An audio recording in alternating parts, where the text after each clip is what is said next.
I tell the story of a third grader, can be anyone, in Beijing's public school system, how his weeknights, weekends, and holidays are spending attending private classes, but really attempting to enhance the same day school curriculum.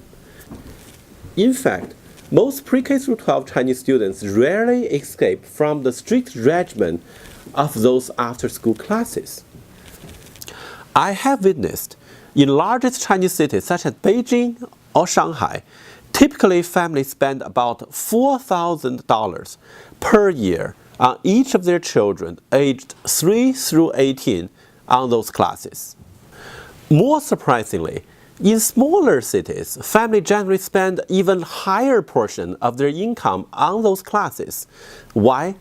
Because good education is considered as a way to merge into the higher socioeconomic status groups in China. So let's put this in perspective. When considering China's total population of 1.4 billion, it becomes clear that the total spending on the private classes and tutoring is very high, with some estimate placing the private K-12 industry value up to 120 billion US dollars. I think it's important to ask, why exactly do the students study in those private classes? Is it serving the students or private K-12 education companies that become extremely popular?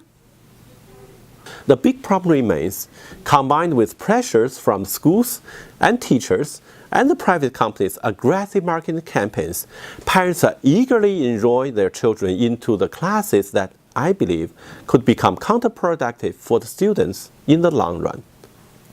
In seeking better short-term performance, students and parents quickly turn to the promising steroids approach of private tutoring companies, hoping to boost short-term scores throughout pre-K through 12 period, even at risk of the students' long-term interest of learning. So let's think about it. Why does this all matter to U.S. educators? It becomes imperative that U.S. colleges and high schools understand their incoming students' past and present motivations, because this reality can open up new opportunities for U.S. community colleges and other university pathway programs. Now requiring SAT or high TOEFL scores, community colleges or access universities can serve as great starting points for many Chinese students who seek an alternative pathway toward four-year universities without emphasis on standardized tests.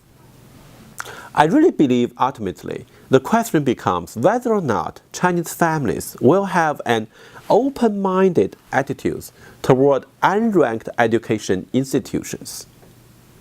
With deeper understanding of those students' life situations, perhaps U.S. educators can be part of the solution to facilitate new shift away from short-term, steroid-like dependency toward a more sustainable approach to higher education.